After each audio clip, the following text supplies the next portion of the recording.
আসসালামু আলাইকুম। আলহামদুলিল্লাহ, আজ আমাদের ব্রয়লার মুরগির প্রথম দিন। তবে প্রথম দিনেই এমন একটা ঘটনা ঘটবে আমরা সত্যিই ভাবতে পারিনি। আজকে আমাদের একটি ব্রয়লার মুরগি মারা গেছে। মূল কারণ ছিল মুরগিগুলো একসাথে জমাট বেঁধে গিয়েছিল। আমরা ঠিক সময়ে সেগুলো ছড়িয়ে দিতে পারিনি, আর অতিরিক্ত চাপের কারণেই একটি বাচ্চা কাটা গেছে। তবে আলহামদুলিল্লাহ, এখন বাকি মুরগিগুলো অনেক সুন্দরভাবে পানি ও খাবার খাচ্ছে। আমরা খাবার হিসেবে ব্যবহার করছি প্যারাগন কোম্পানির ফিড, আর ব্রয়লার বাচ্চাগুলোও এনেছি প্যারাগন গ্রুপ কোম্পানি থেকে। আপনারা দেখতে পাচ্ছেন মুরগিগুলো এখন বেশ সক্রিয় ও সুস্থ আছে। যারা নতুন করে ব্রয়লার মুরগি পালন করেন তাদের জন্য ছোট্ট একটি পরামর্শ: বোর্ডিংয়ের পর অবশ্যই খেয়াল রাখবেন যাতে মুরগিগুলো এক জায়গায় জমাট বেঁধে না থাকে, কারণ অতিরিক্ত চাপের কারণে ছোট বাচ্চা মারা যেতে পারে।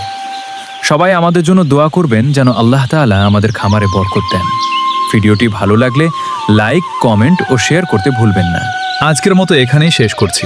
তবে এখন থেকে আমাদের RBX ওয়ার্ল্ড পেজে ব্রয়লার মুরগির একদিন থেকে শুরু করে 30 দিন পর্যন্ত প্রতিদিনের সম্পূর্ণ আপডেট আপনাদের সাথে শেয়ার করা হবে ইনশাআল্লাহ।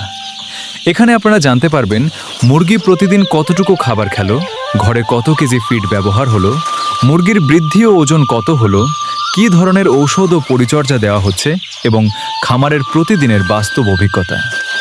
নতুন যারা ব্রয়লার মুরগি পালন শুরু করতে চান তাদের জন্য ভিডিওগুলো অনেক উপকারে আসবে ইনশাআল্লাহ, কারণ আমরা চেষ্টা করব শুরু থেকে শেষ পর্যন্ত সব কিছু বিস্তারিতভাবে সহজ ভাষায় আপনাদের সামনে তুলে ধরতে।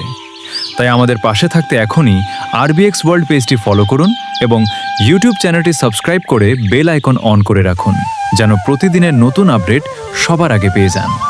সবাই আমাদের জন্য দোয়া করবেন। আসসালামু আলাইকুম ওয়া রাহমাতুল্লাহ।